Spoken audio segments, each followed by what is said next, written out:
I never saw it coming. At 11 years old, my world shattered with a single conversation. Mom and Dad sat me down in our living room, their faces serious. "Dakota, we need to talk," Dad began, his voice unnaturally steady. I remember thinking, this can't be good. My stomach twisted into knots. Mom took a deep breath. "Your father and I are getting divorced." The words hit me like a punch to the gut. Divorced? But they never fought. They were always polite to each other. Sure, we hadn't been on family outings lately, but divorce? What? Why? I stammered, tears welling up in my eyes. Dad cleared his throat. "We've both found other people we want to be with." Mom reached for my hand, but I pulled away. "We'll still both be in your life, sweetie. You'll just live with each of us at different times." The next few days were a blur. I watched Dad pack his things, filling cardboard boxes with pieces of our life together. Mom busied herself redecorating, as if erasing Dad's presence would make it easier. Then came the day Mom's new husband moved in. He arrived with a truck full of furniture and a daughter a couple years younger than me. "Dakota, this is Tom and his daughter, Lily," Mom introduced them, her voice too cheerful. I forced a smile, thinking maybe this wouldn't be so bad. A sister might be fun. Lily looked me up and down, her lips curled in a slight sneer. "Nice to meet you," she said, her tone suggesting anything but. The next day, I tried to make friends with Lily. I offered to show her my favorite books and toys. She rolled her eyes. "Look, let's get one thing straight. We're not sisters, and we're not going to be friends. You're just in the way." As the days passed, I watched Mom dote on Lily. She bought her new clothes, praised her constantly, and even gave her some of my old toys.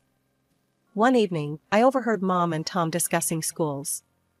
"We should enroll Lily in Westbrook Academy," Mom said. "It's the best in the area." "What about Dakota?" Tom asked. There was a pause before Mom replied. "Dakota's doing fine at her current school. Lily's, well, she's gifted. She needs more challenge." I slunk back to my room, the words echoing in my head. Lily was gifted. I was just fine. As weeks turned into months, I felt increasingly out of place. Mom and Tom were creating their perfect little family, and I was the odd one out. The day finally came for me to visit Dad. I packed my bag with a mix of excitement and anxiety. Maybe things would be better at his new place. Dad picked me up in his car, and we drove in awkward silence. Dad's new wife, Sarah, greeted us at the door. She was younger than Mom, with long blonde hair and a forced smile. "Welcome, Dakota," she said, her voice overly cheery. "I hope you'll be comfortable here." I nodded, not knowing what to say. The apartment smelled of incense and unfamiliar spices. Sarah led me to a tiny room that would be mine during visits. The next morning, Sarah was brewing some kind of tea in the kitchen. "Want to try some?" she offered. "It's a special blend from Tibet. Very spiritual." Reluctantly, I took a sip. It tasted bitter and strange. Within minutes, my throat started to itch, then burn. I began to cough, struggling to breathe. "Dad," I gasped, panic rising in my chest. Sarah rolled her eyes. "Oh, stop being so dramatic. It's just tea." But I couldn't stop coughing. My vision blurred, and I felt like I was drowning on dry land.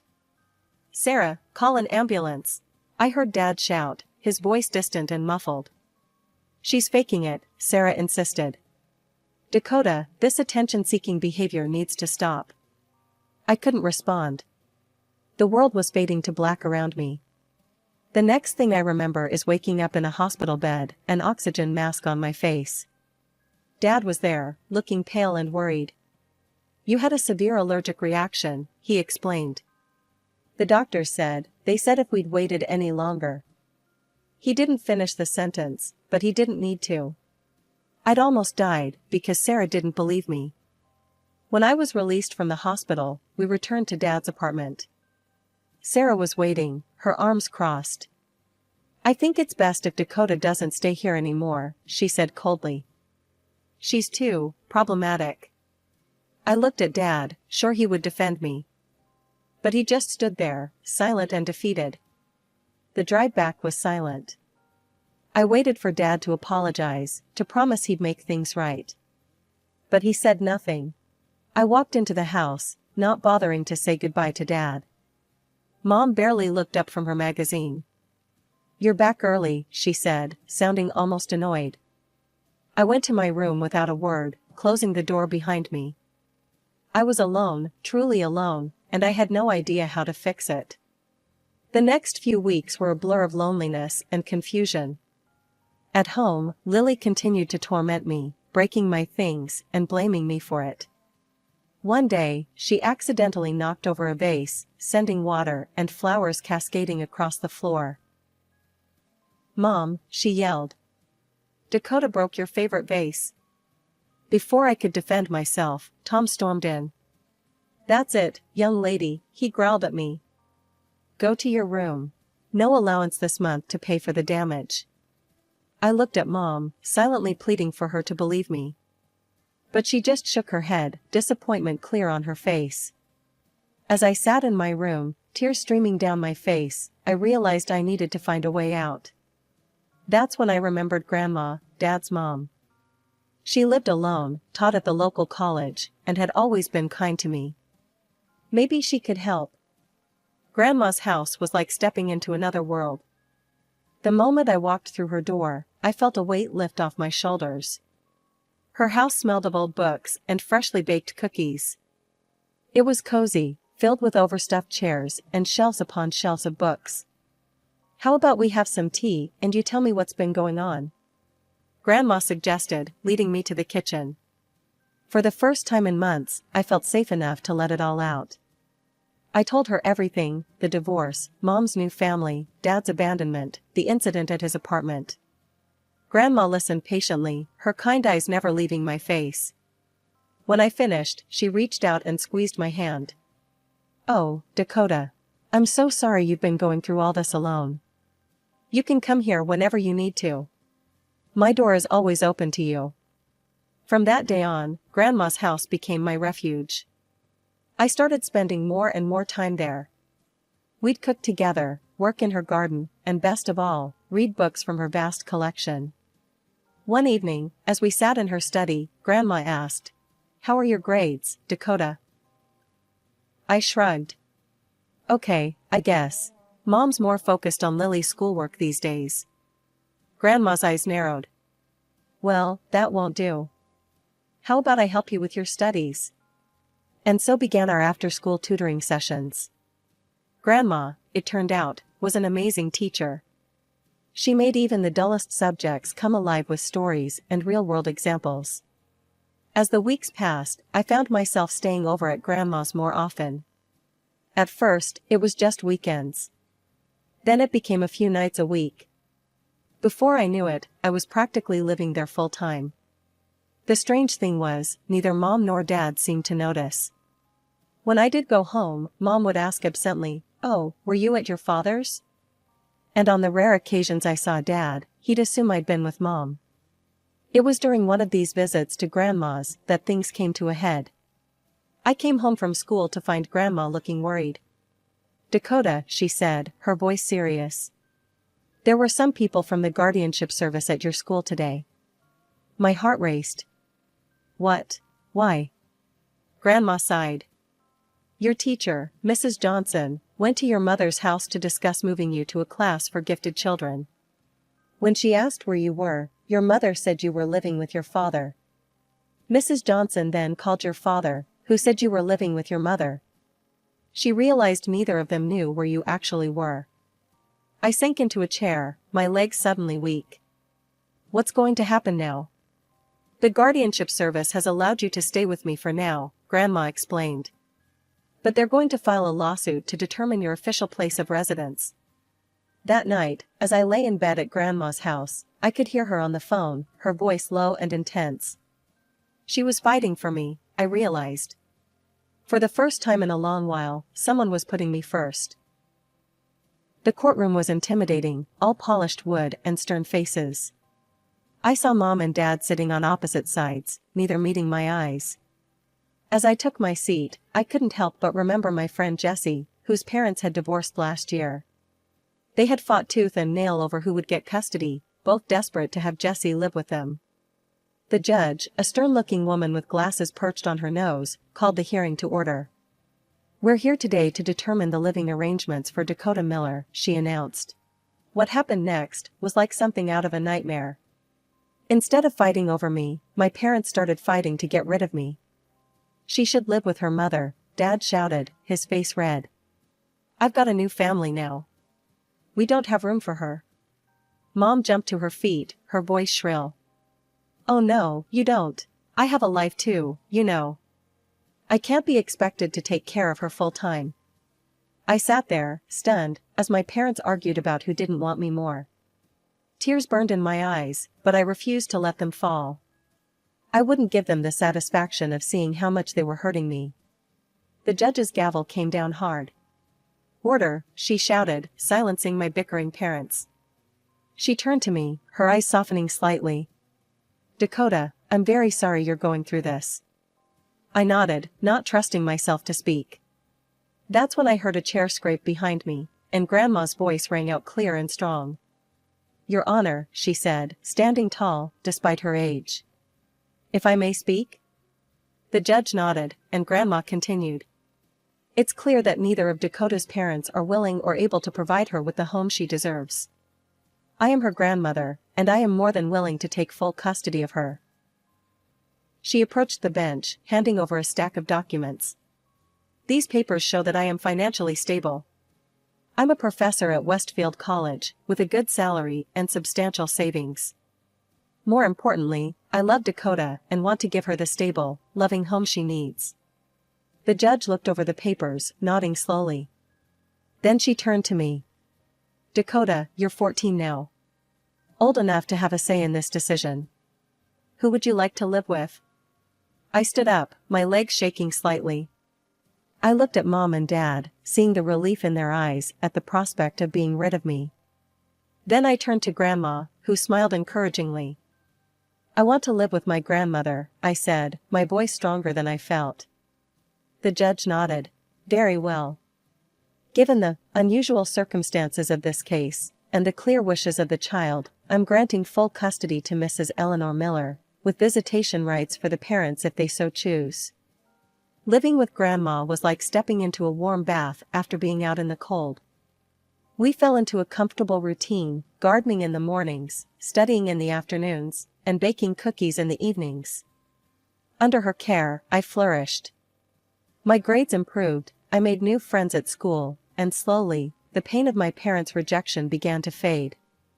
The years flew by, and before I knew it, I was standing in my cap and gown, diploma in hand. The journey to this moment had been long and sometimes difficult, but as I searched the crowd of proud parents and beaming relatives, I only had eyes for one person, Grandma. There she was, in the front row, her eyes shining with tears of joy. She stood out among the younger parents, but to me, she was the most beautiful person there. As I walked across the stage, I heard her loud cheer, "That's my girl." The absence of my parents was a dull ache, but one I'd grown used to. They hadn't called on my birthdays, hadn't asked about my college plans, hadn't shown any interest in my life at all.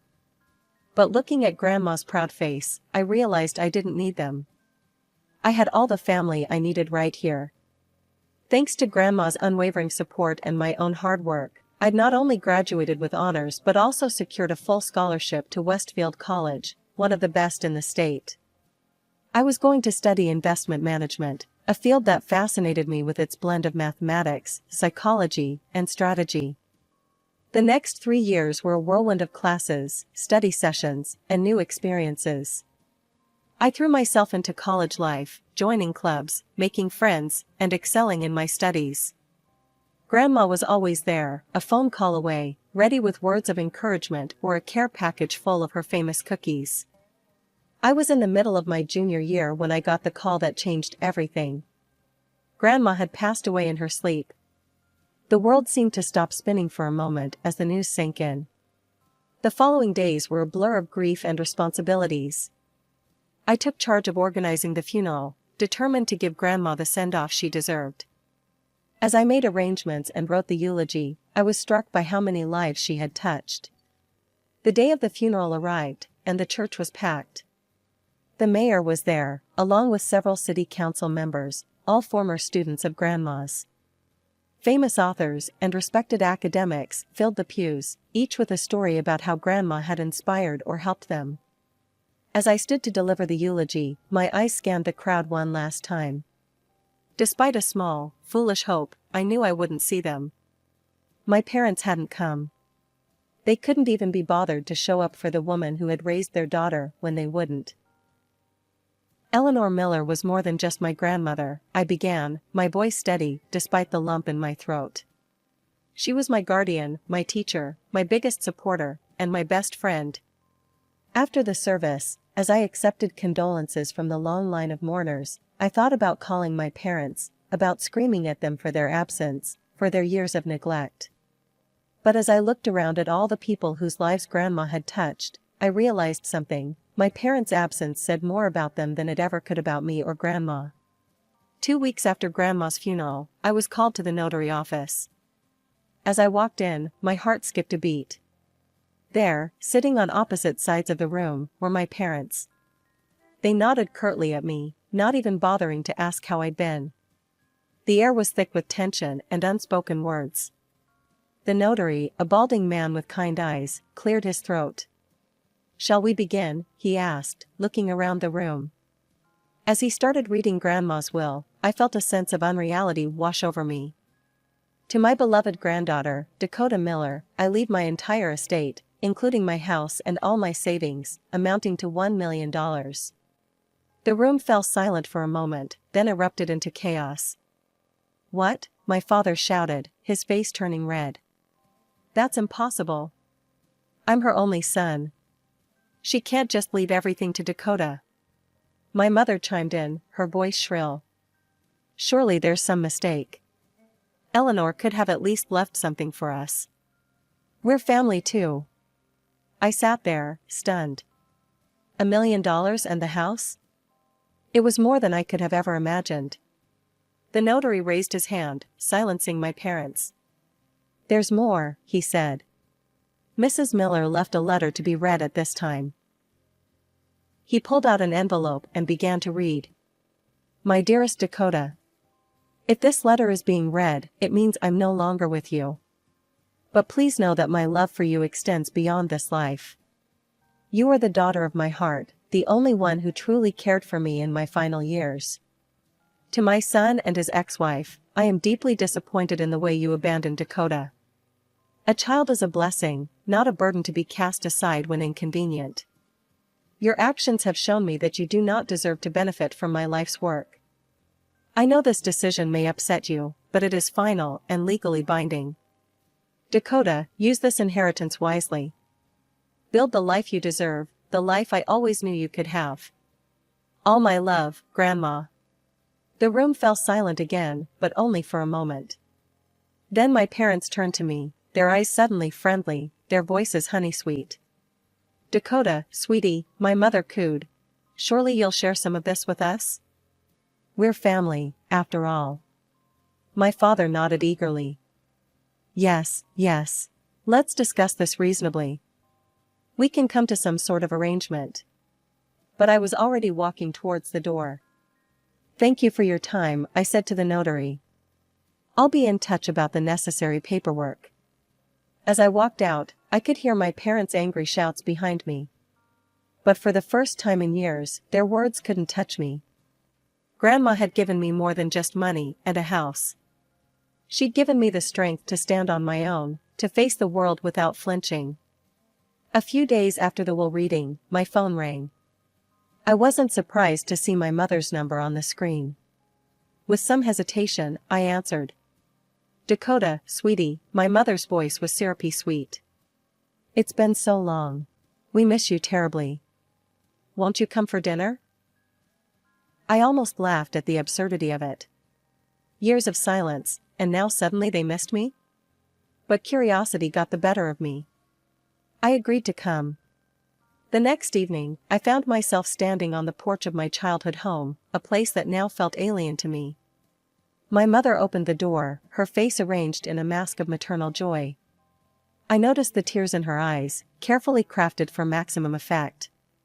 Tom, her husband, and Lily, my stepsister, stood behind her, pasting on smiles that didn't quite reach their eyes. Throughout dinner, the conversation was strained. My mother kept bringing up how difficult things had been lately. The house is just falling apart, she sighed dramatically. The roof needs replacing, the plumbing is a nightmare. And poor Lily, she so wants to go to a good college, but with our finances. I pretended not to notice the pointed looks and unsubtle hints. I asked about their lives, their work, feigning interest as they stumbled through responses, clearly unprepared for actual conversation. Finally, my mother turned to me, her eyes wide with faux concern. "And you, Dakota? How have you been? What have you been up to all these years?" I smiled, deciding to test her. "Oh, I've been doing well. I'm in my final year of college now.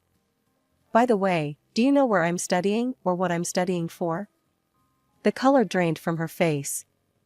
Tom and Lily shifted uncomfortably in their seats. Well, that is," my mother stammered. "It's okay, Mom," I said, my voice calm but firm. "You don't need to pretend. I know you're not interested in me. You're interested in my inheritance." The facade crumbled instantly. My mother's face contorted with anger and embarrassment. Tom started to protest, while Lily muttered something under her breath.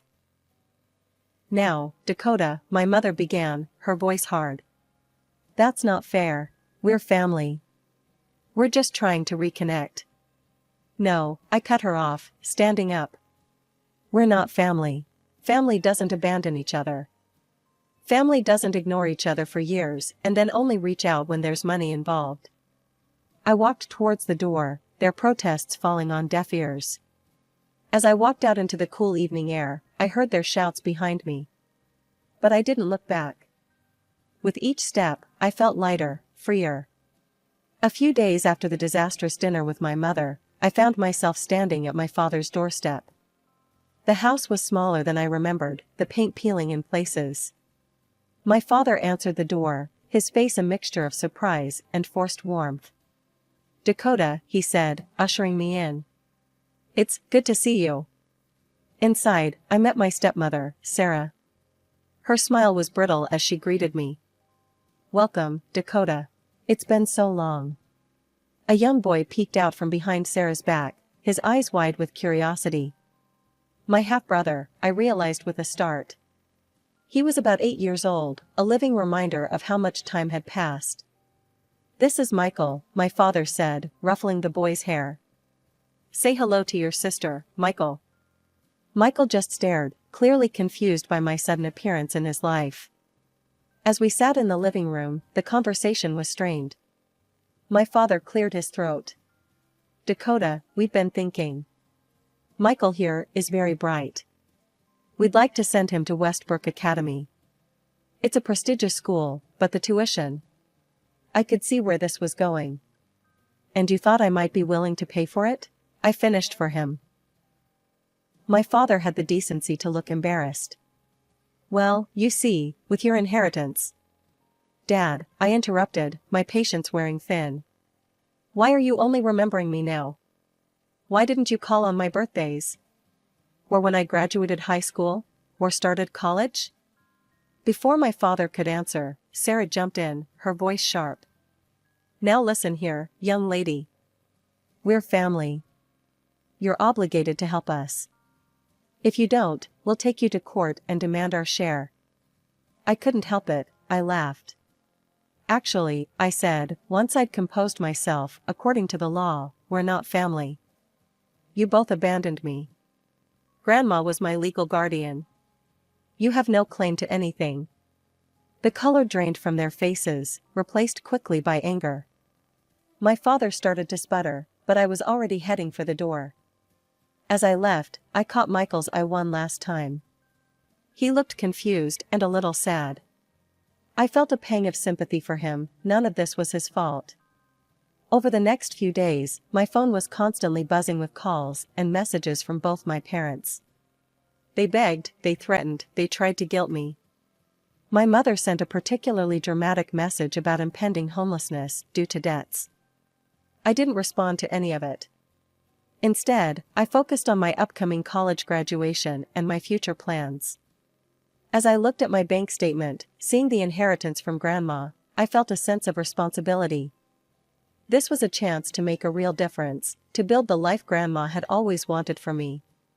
But as I thought about my future, my mind kept drifting back to Michael. He was innocent in all of this, just a kid caught in the middle of adult problems. While I had no intention of giving money to my father or stepmother, I couldn't help but wonder if there was a way to help Michael in the future.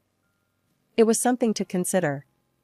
For now, though, I had my own path to forge. As I sat at my desk, researching investment opportunities and job prospects, I felt a sense of excitement. The world was open to me in a way it never had been before.